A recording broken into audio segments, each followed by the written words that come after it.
Yeah, got it. Okay. All right.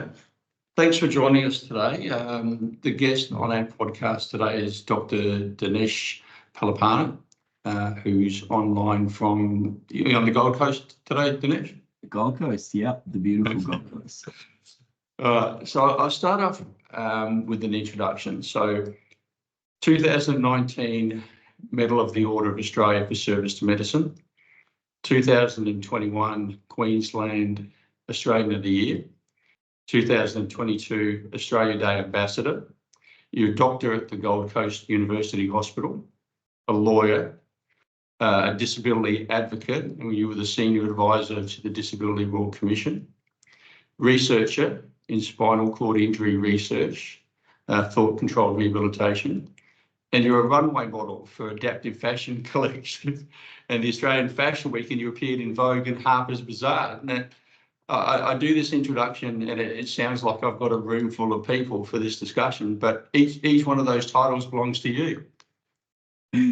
I am so grateful for life, and I'm so grateful for the opportunities that I've been given and the privileges that I've been afforded. So I often pinch myself, and I'm so grateful. You were the first medical graduate with quadriplegia in Queensland, and then the first graduate doctor to begin work in that state. You hold a medical degree from Griffith University and a law degree from the Queensland University of Technology. So with all of those things that you have and all those things that you've done, I thank you for taking the time today to be able to talk to us at DRAS. Oh, no, thanks for having me, David. So I'll go back a little bit of your background. So you were born in Kandy in Sri Lanka, and you came to Australia at the age of 10. Now, what's your early memories of growing up in Sri Lanka, being a country that during the time you were growing up there was basically a civil war between the Sinhalese and the Tamil people? Yeah, I was lucky to have my mom and my dad who, my parents always gave me a very good upbringing. So even in amongst the chaos, I felt loved, I felt cared for, and I felt safe. So I think they shielded me from a lot of that stuff, but it wasn't always possible, because the country was on fire, really.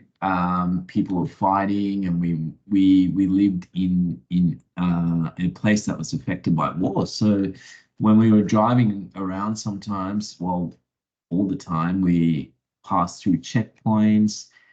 We passed through points where our car was searched. We've seen people being shot. We've seen people being burnt alive. We've seen violence. We've lived through a lot of things like curfews and bits and pieces like that. So, I have a really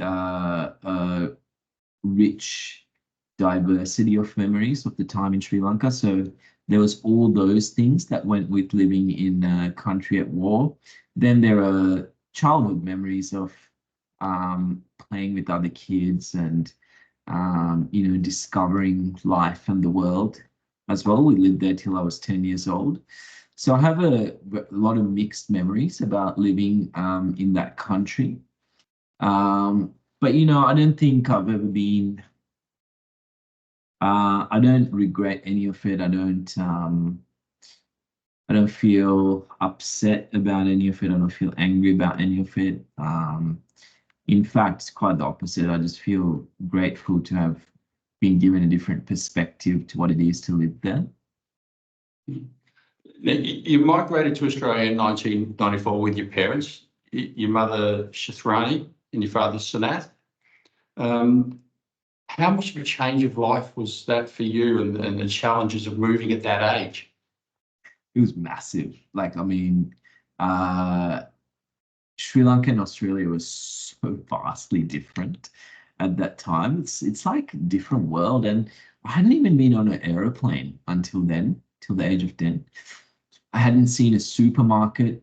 I hadn't seen a swimming pool. There were so many things that I'd never seen in my life. So suddenly I'm in this country where there's swimming pools, supermarkets, everyone has a car and a TV. Like it's so different. And I think one of the other things was just someone was talking to me recently about the concept of or the idea that some of Australia's founders had around egalitarianism and equity and all those kind of things. And I think we still have work to do, and I think that there is. I mean, that's the idea behind your work and the things that we're both passionate about, right? Is to be it's to advocate for equity, but still, I think one of the things that struck me the most when we moved to Australia from Sri Lanka is that um, inequity was very different and it was much less. So no one really cared about how much money you had or what religion you were or any of those things, and you could still coexist and live together quite peacefully. So I think that was one of the things that struck me, because when I moved to Sydney and when I went to started school there, there were so many different people in the public free school that I went to.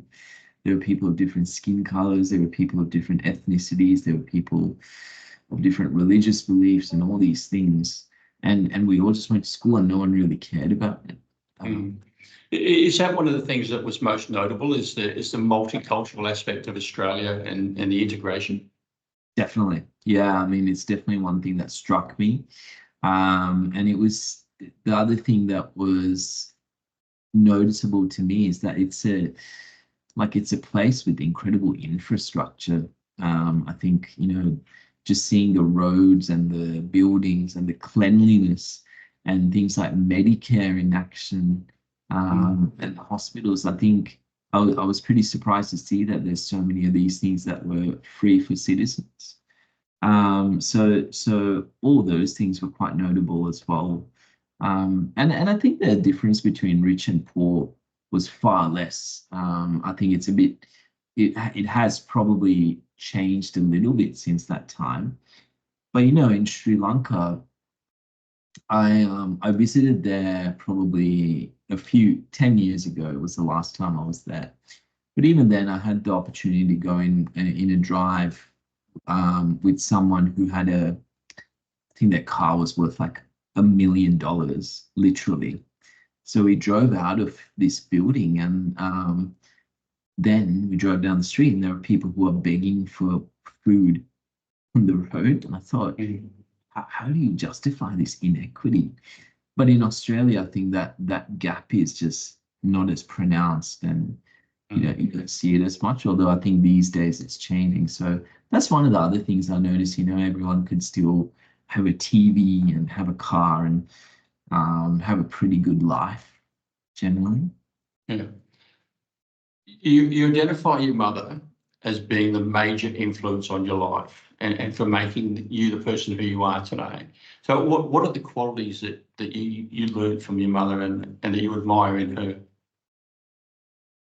She's strong, so she's like a lioness, and she's she's so strong. She's strong, persistent. She is a fighter. She's got a fire in her, and she's always moving forward. It's one of the things. So even when we moved to Australia, she was the one who did all the paperwork. She's the one who made everything happen. She's the one who bought our family's first house. She's always been moving forward. She's encouraged me to move forward. She's encouraged me to take the next step. So she's just one of those people. And then she's always willing to try things and to push things. And I think I'm lucky to have her in my life, because she always taught me that anything is possible. So that's my mum. She's instilled all these things and taught me so many different, and even simple skills like driving a car or shaving or opening a bank account. That was mum. Yeah. We'll go back. 31st of January 2010. date that changed your life forever. What's your recollection of that day?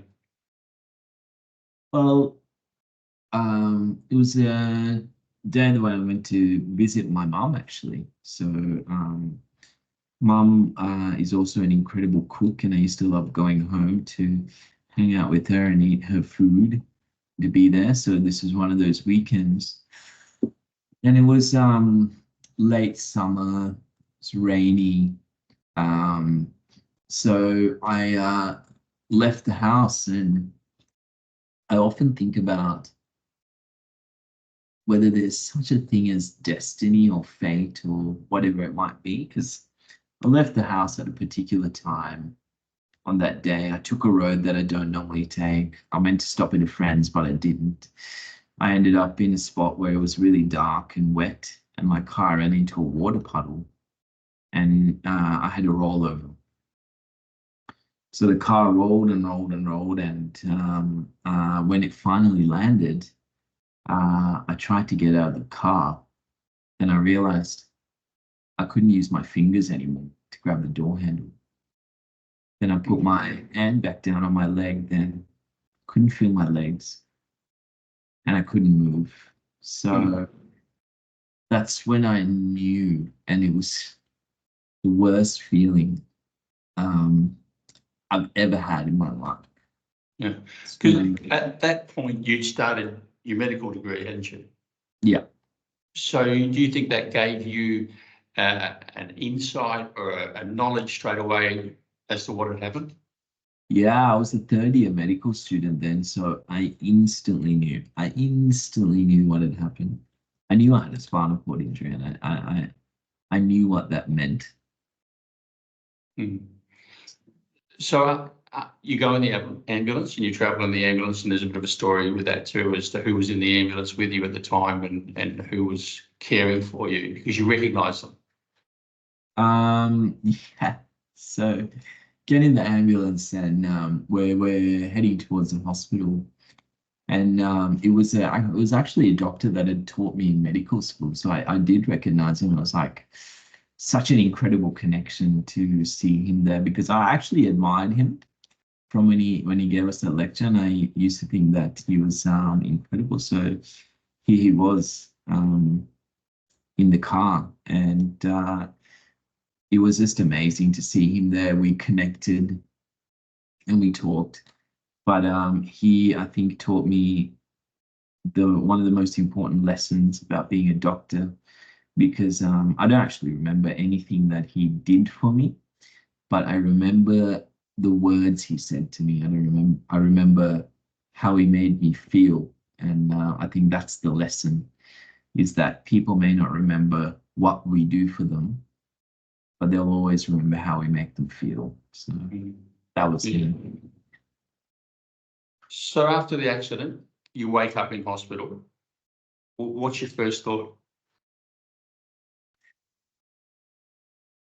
I went, I had surgery that night, and I think I woke up a couple of days later after going through intensive care, after being ventilated for a couple of days.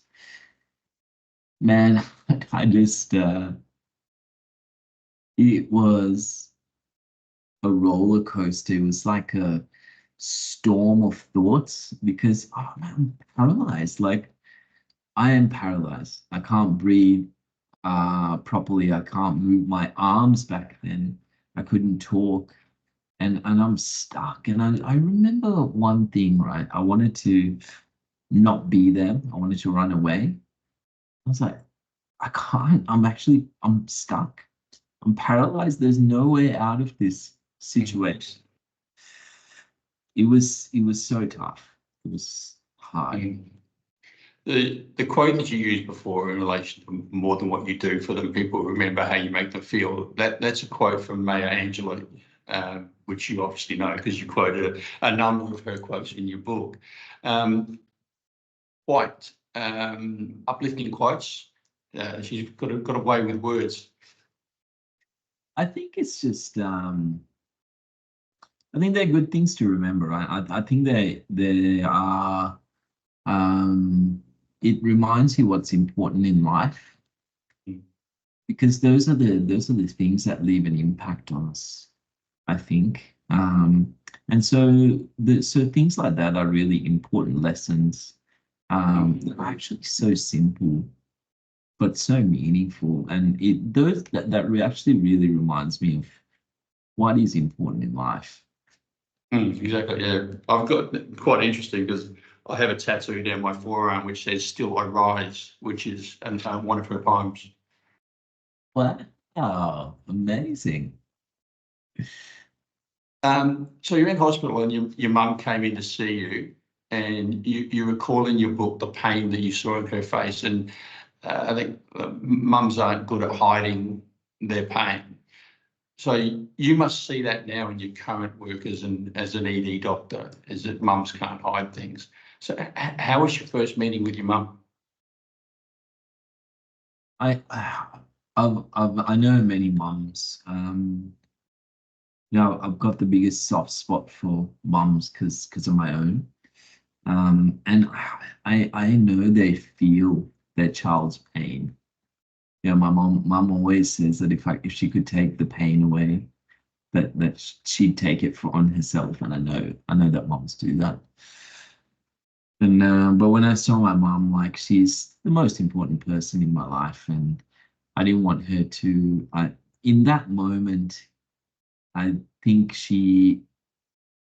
I became less important to me, and she became more important. And I just said, Mom, it'll be okay, and I'll be fine, because even though I know I wouldn't like be the same, I just wanted her to know that I'll be okay. And that's interesting because you reference that you say to her everything's going to be okay, and years later she told you that at that moment she knew it was going to be okay. Yeah, she did. She told me years later. And I'm glad, I'm glad that she felt that in that time, because yeah, I remember I was laying on this cold metallic table staring up into the ceiling, cold lights. And I remember that moment when she came in. I just wanted her to be okay, because that made me sad. Hmm. So you're training to be a doctor at the time of the accident, and suddenly this experience has thrust you onto the other side of being a patient. Are doctors bad patients? I think it's mixed. I think doctors are mixed as patients. I'm a lawyer too, right? And I was talking to a friend who's a lawyer just the other day, and she said, Dinesh, there's a lesson that I learned from someone. And I asked her what it is, and she said, well, it was once said that um, when there is a lawyer who acts for themselves, they have an idiot for a client. So I think when it comes to medicine, it's probably the same too. Although having said that, there were occasions when you probably saved your own life by diagnosing your own condition, especially when you were in Sri Lanka. Yeah, definitely, totally, and it's still the case.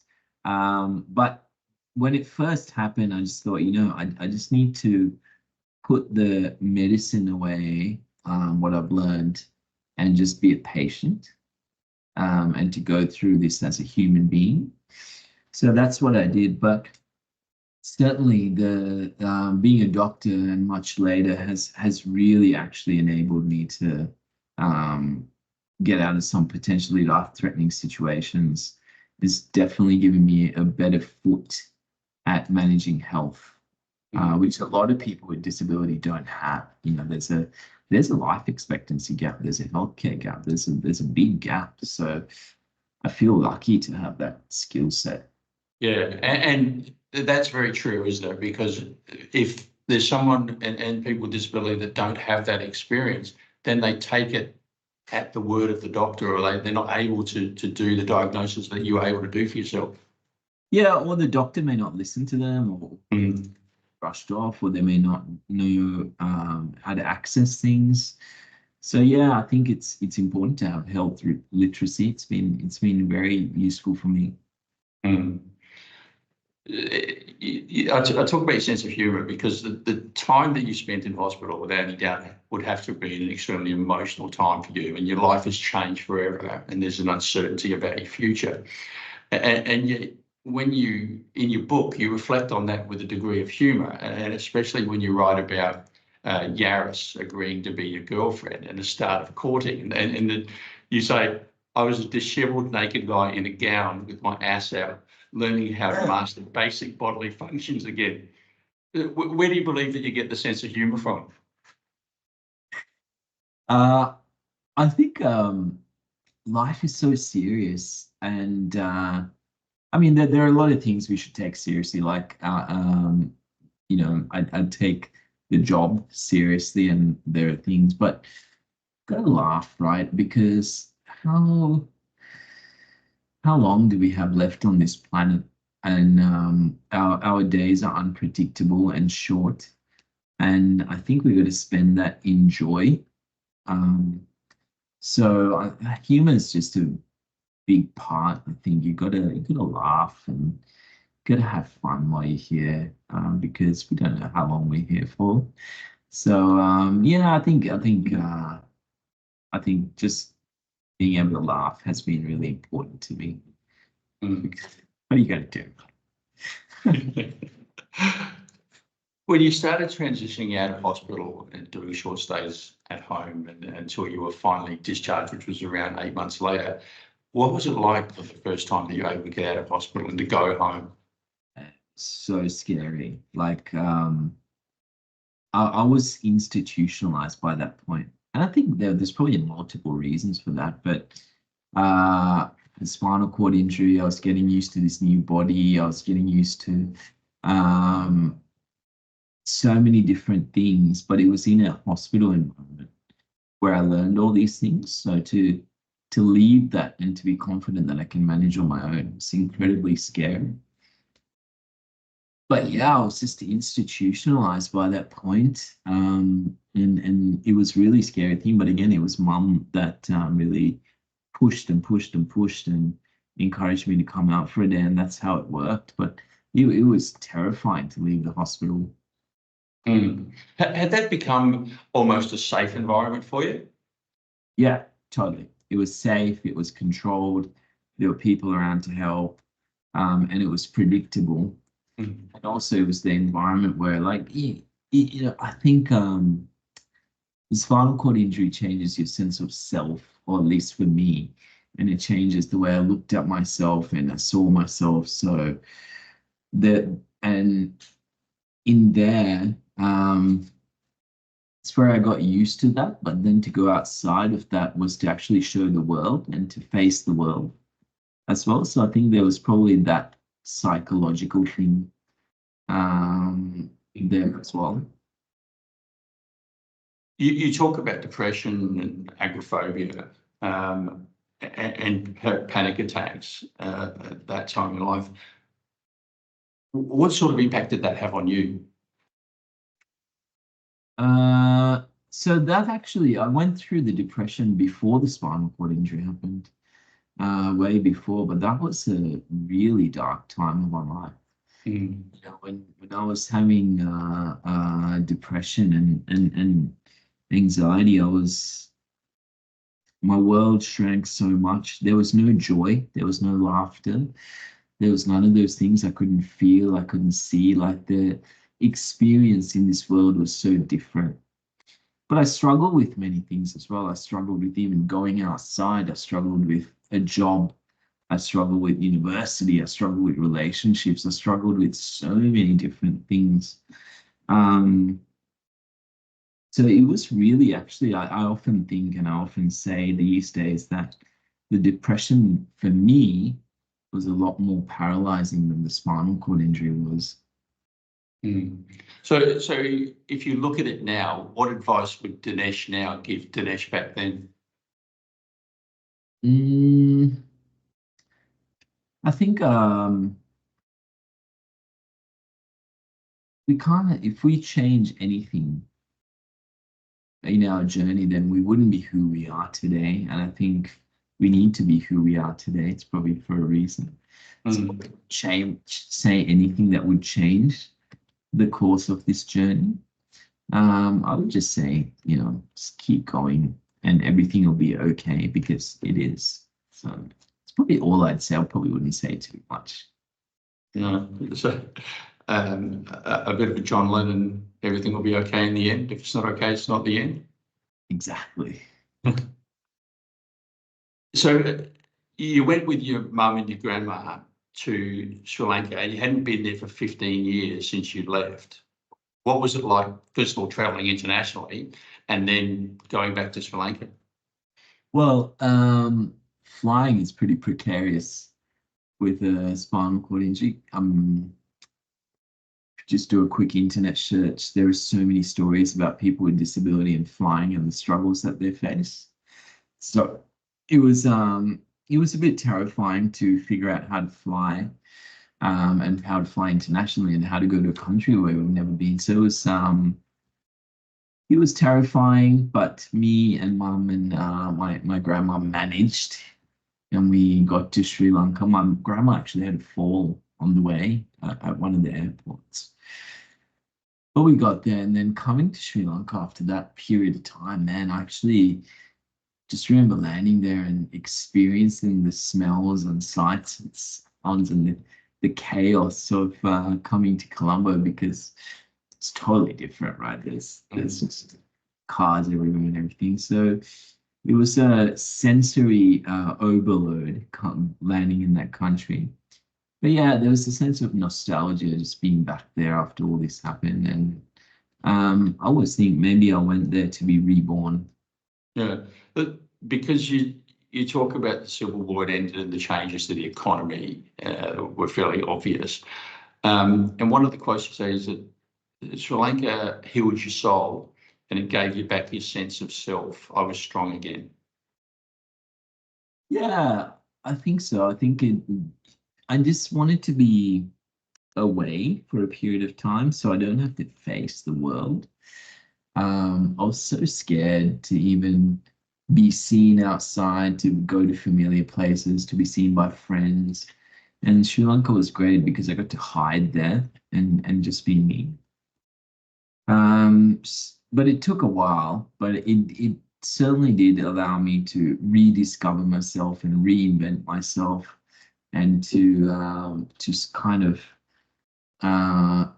come out of the spinal cord injury. So it did heal me being away and hiding for a while. And while you were there, your mum had to return to Australia. You stayed in Sri Lanka. And you started working in an advertising company, which is quite interesting, which was you attribute to a benefit to your recovery. And your quote is that this was the start.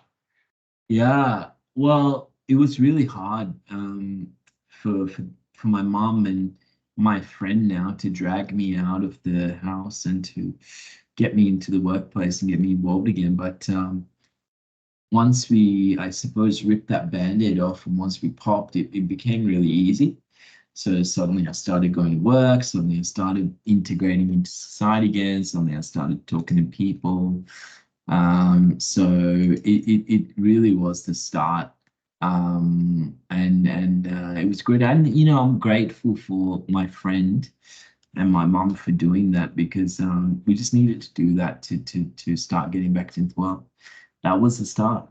Yeah. So do you think that type of work and what you were doing in that work has helped you with what you do now in an ED situation? Totally, because marketing, advertising, all that kind of work is about communication, right? Communication, filtering down information to get it across to someone well. Which is interesting, because one of the things you said was never invest in an idea that you can't illustrate with a crayon. It's true. We like, how long are our attention spans now? So if we can't simplify it, we won't be able to get an idea across. So it really taught me how to do that in high pressure situations, among many other things, among just thinking differently. So it's something that has been really, really good for my life. Mm. Because there must be situations that you have now where you could give a medical diagnosis straight from the book and everybody stands there looking at you going like, why not speak English? So that's something that you do now. Yeah, but it's not just talking to patients, actually, it's talking to colleagues. So good communication is really important when talking to each other, because we talk to each other all the time, colleagues. And so those skills have been really useful. So you're a doctor and a lawyer. So of those two cohorts, which ones like to prove themselves being the smartest in the room, doctors or lawyers? I think both have their own ways of doing it.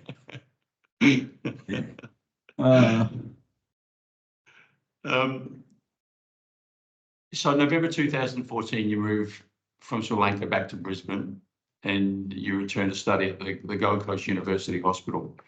So that would have been quite a change for you going back to study. And how did you feel the first time you went back into a lecture theatre? Scary.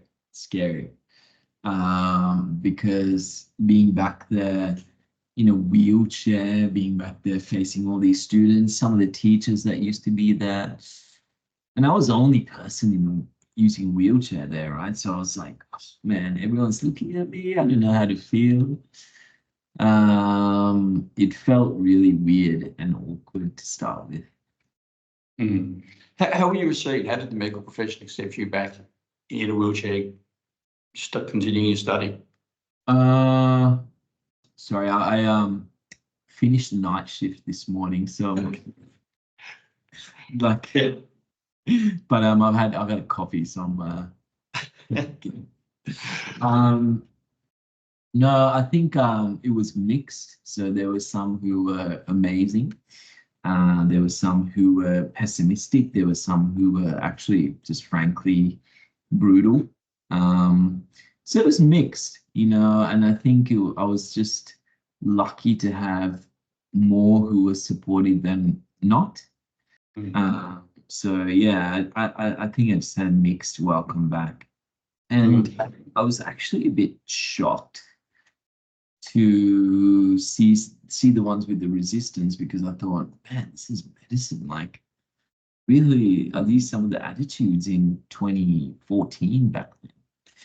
Yeah, I was really surprised. But there are still some pockets like that in our world. Yeah, and that's something that is very difficult to change, isn't it? Is people's opinions and perceptions of what someone with disability can and can't do.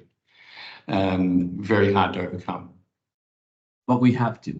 I think we have to, and that's why I take every opportunity to be visible, to demonstrate that, to show that, because I figured that if I can do it as an emergency department doctor, there's very little excuse to not let someone else do their job or their education. You have the accident, and there's someone who stops to help you who you don't meet for 4 years, Chris, and 4 years later you actually track him down and meet him. How was that meeting for the first time?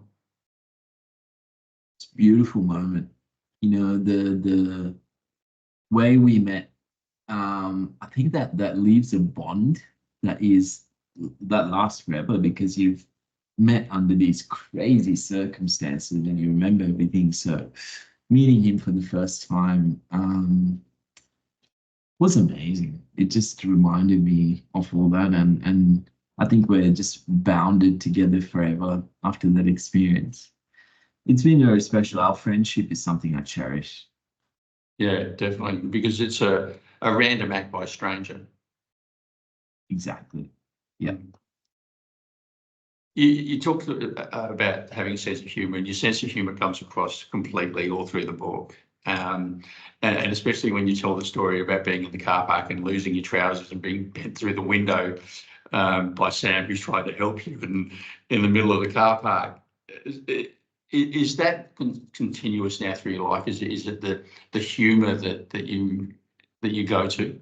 Yeah, daily, multiple times a day. So stuff like that happens. And me, mum, the people around us laugh.